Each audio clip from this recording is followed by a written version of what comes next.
There comes a moment where we have to assume our worthiness,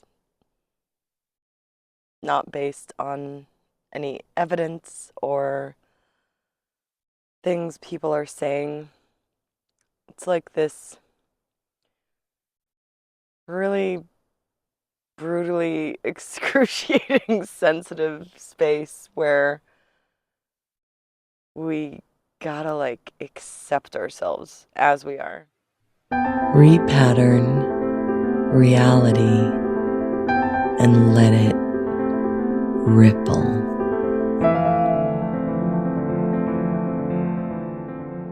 You know, people throw around be authentic. Authenticity is what's gonna make you thrive and do what you love. And these things sound so light and like that they should be easy, but it's not easy.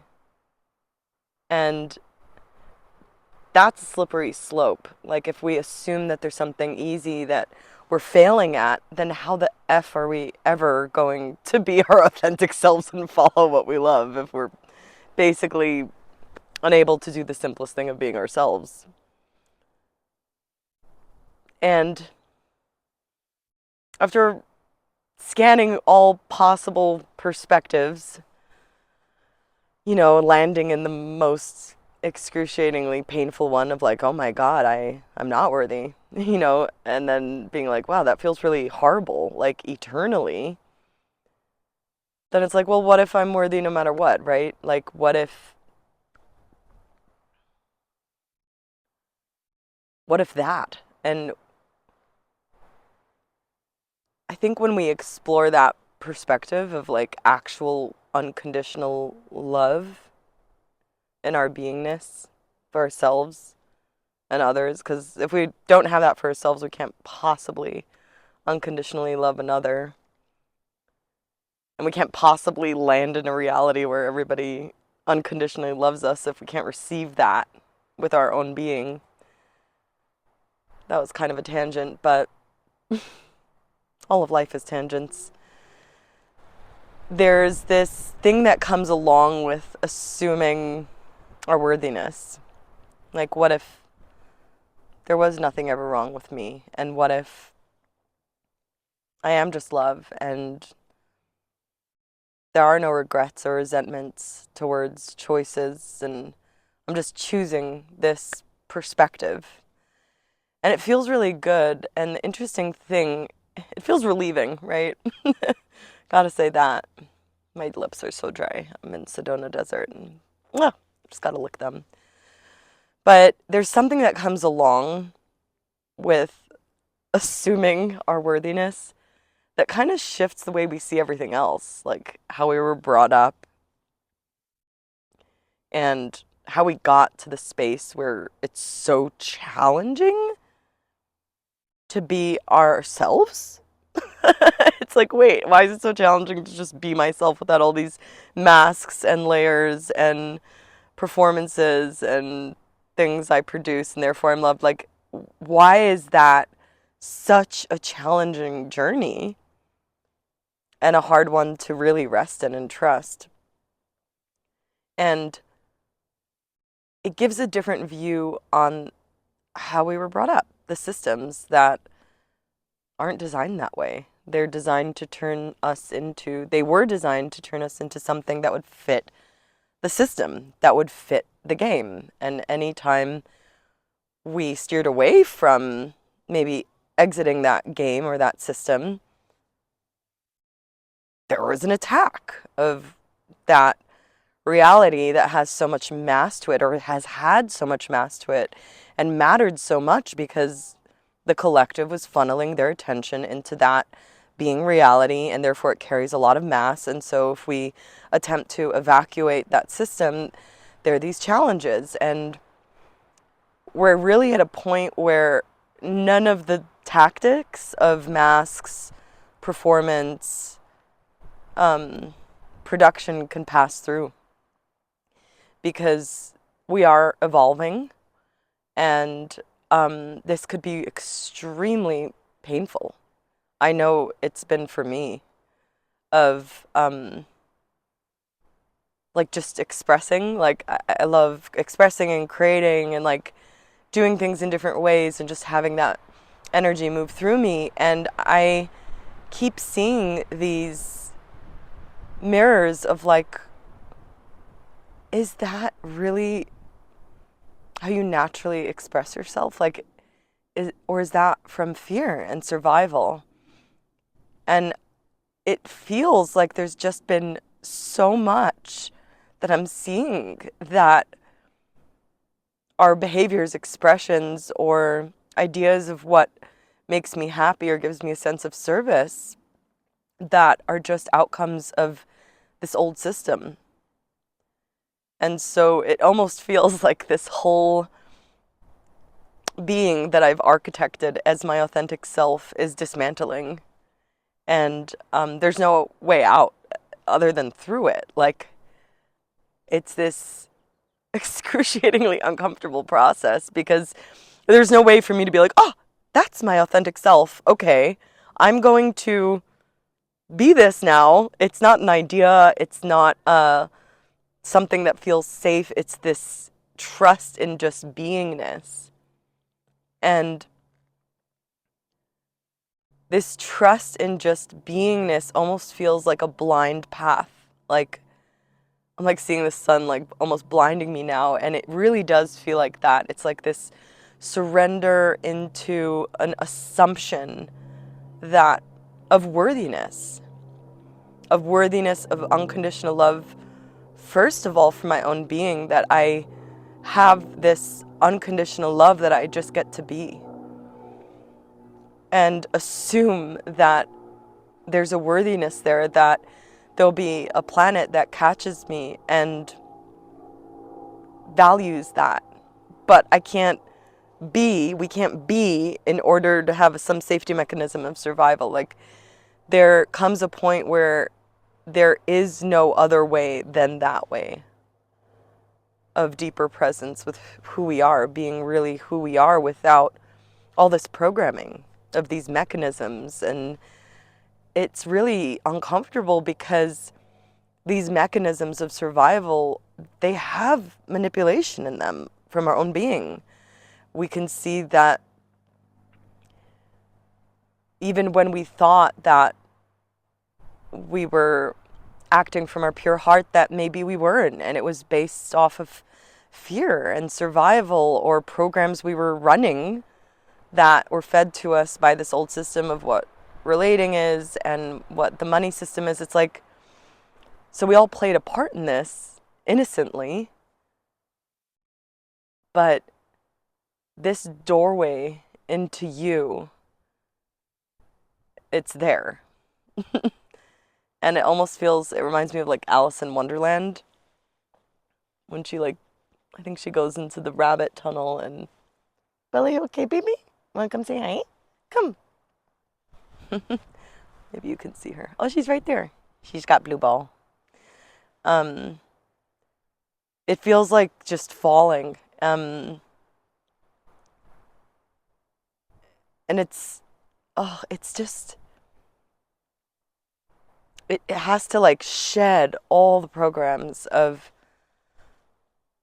what success is or wealth is or joy is. It's just, it's gotta be so true for us. Because if we're playing these programs, it's just like that's not it. Like, it's like a dead end. Like, everything that isn't originating from our true beingness of our unique expression of all that is, it's going to reach this dead end. And it feels different now. It's not like a dead end ego death vibe. It's more of like a dead end. And accepting that dead end that doesn't lead to more life, that doesn't lead to more evolution. It's not like it's got to be accepted as a dead end. I can't be like, oh, okay, well, I'll accept that as a dead end because I've discovered this other path. It's like, no, it's like, accept that this does not lead to your soul living beyond this point. So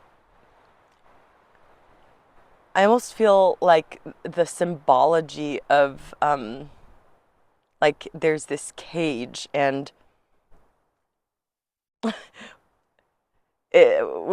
originally we're like, oh, there must be a way out, there must be a way out. Bars, bars, bars, bars, bars. And we just got used to like bouncing around off these bars, and it's like, oh, well, this is life. And now there's this like opening in the cage, but we're not even looking for the opening anymore. It's just like bars, bars, bars, bars, bars. But then there's this fatigue that settles in. Like, for example, me in this moment where it's just like, oh, I'm going to stop bouncing around these bars and I'm just going to let go. And I don't even know if you can hear me with this wind. Hopefully you can. In this letting go, it's like a sun blinding path. It's like this illogical embrace where we're being illogically held and illogically supported, and somehow it's just working out. And I know that this way of falling into our beingness is the new start point of co-creating these new life-giving systems where we can support children to be their natural self rather than try to have them fit into systems, where we can support one another in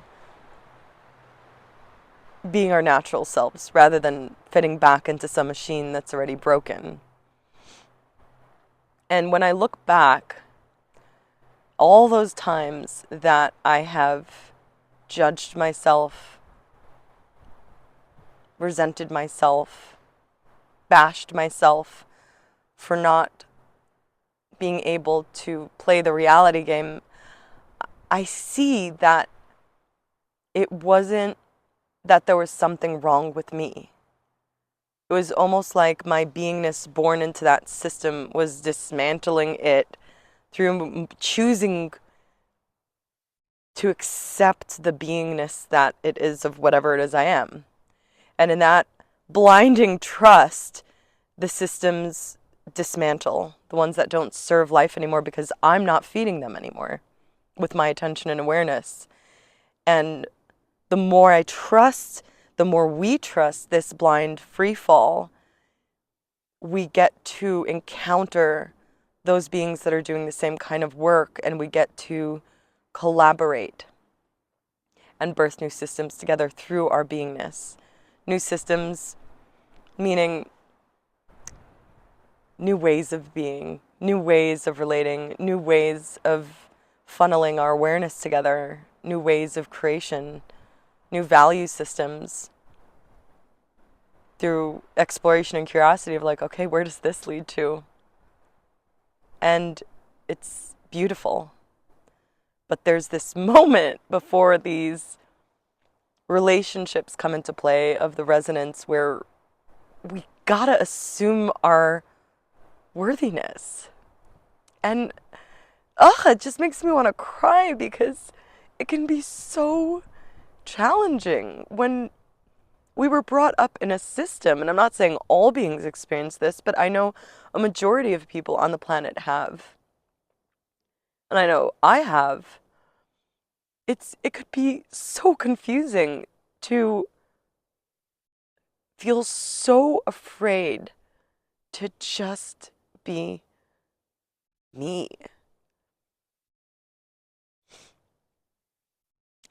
And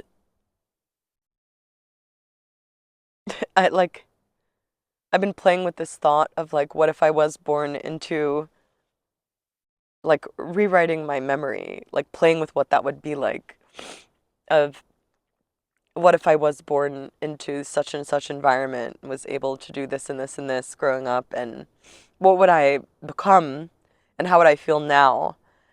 And it's basically links to that space I'm afraid to free fall into, because it's like this quantum leap of like, oh no, I'm gonna fail and fall apart if I fall any further. But like that fall is into who we would be if we were brought up in a way that was supportive to our beingness. And that fear, and that it can almost feel like, oh my God, I just want this to end. To, I want to, I want it to die, or I want this to end. That is us extracting ourselves with the final chords from that system. And the system, while we're extracting these chords, can play out through fears and things glitching out and happening with like physical things or like external concerns. And that happens when we're releasing those very last chords. And so I want to share with you that if you are experiencing this conundrum, maybe that's the right word, that you're able to just trust this blinding free fall into you.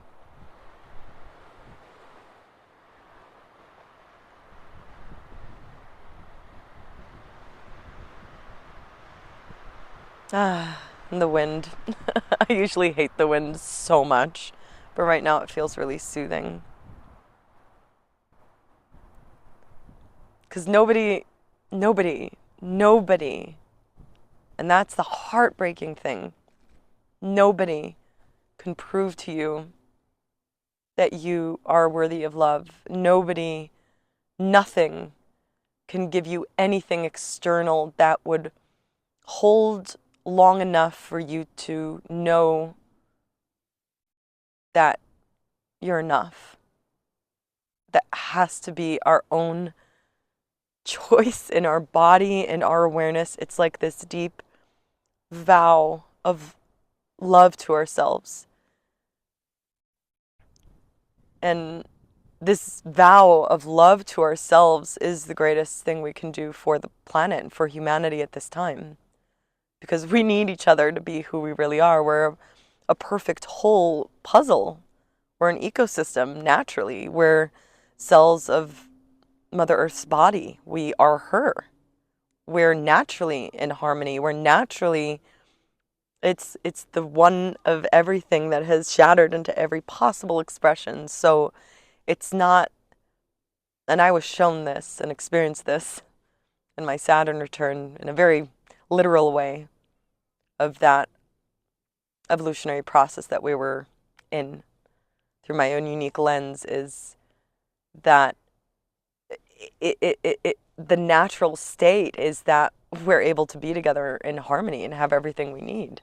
Everything else is distortions that are falling off. And while we're making this oath to be there for us and assume our worthiness and truly unconditionally love ourselves, all these programs start showing themselves, all these ways of being, all these thought patterns, all these self-bashing mechanisms that were unconscious start showing their faces. And every time we see it, it's like, I don't know, maybe this is what Jesus went through. I'm not saying I'm Jesus, but you know, Mother Mary was a thing too.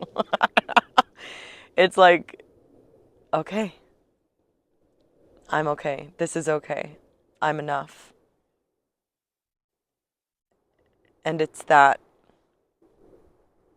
ability to see it like it's a screen unfolding, knowing we're not of it because we see it. It's like what we see, we're not. It's like we are, but it's that choice to trust that we're designed perfectly. And all the other, don't worry about it, because all the other possible perspectives lead to dead ends. So you can't get it wrong, because a dead end is a dead end until it's a dead end, and then one chooses to steer their awareness in another direction. If you reach another dead end, it will be a dead end. And I almost feel like there is no real free will in a way right now. It's like I definitely am experiencing so it's like comical and horrible, where I'm like, wow, I'm not in charge. I actually don't have a choice. Maybe I chose at the beginning to go through this process as a soul as an unfolding, but it's like literally everything that is a little bit off from the true beingness of what I am, it's just all shutting down. So maybe I'll do a little channeling just for fun from the Syrian star family that I feel is very close to the frequency of home, that's here to help bridge the heart and the third eye, the pineal gland, to create systems that support humanity's evolution in the highest and best way. So I'll do a little channeling now.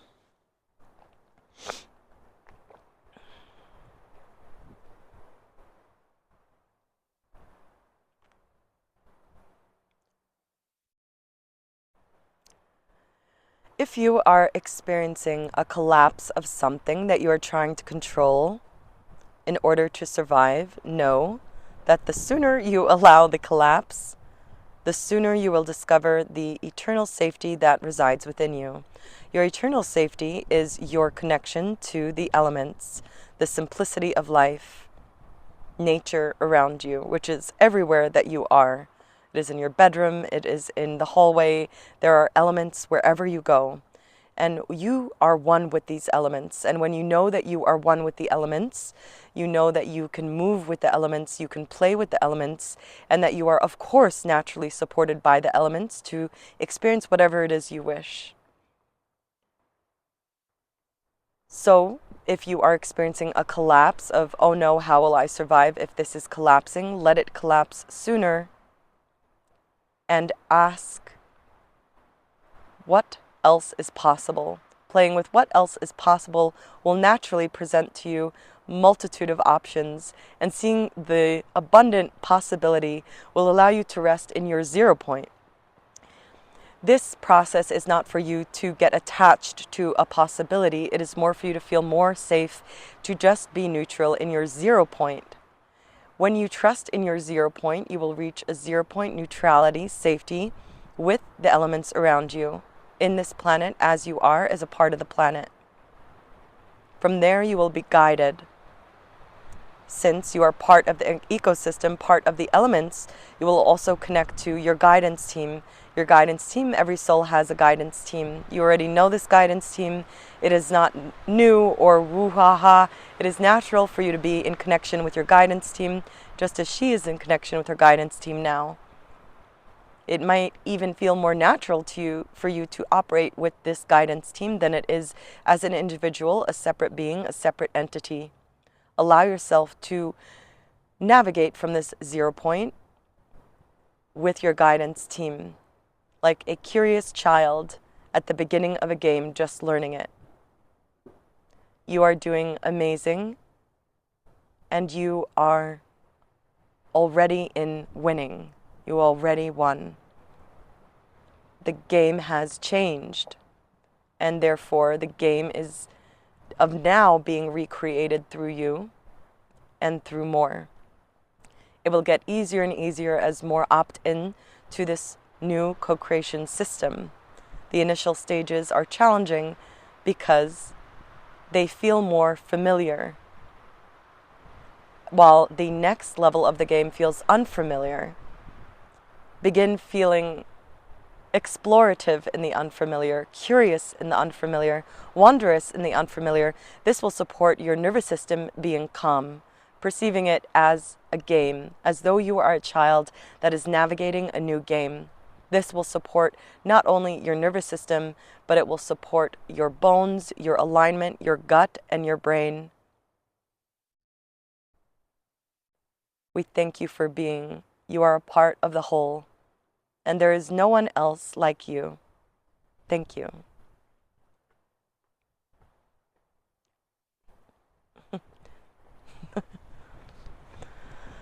Well, that was fun. Well, thank you for being darling. Thank you for sharing your awareness and attention here. It is a freaking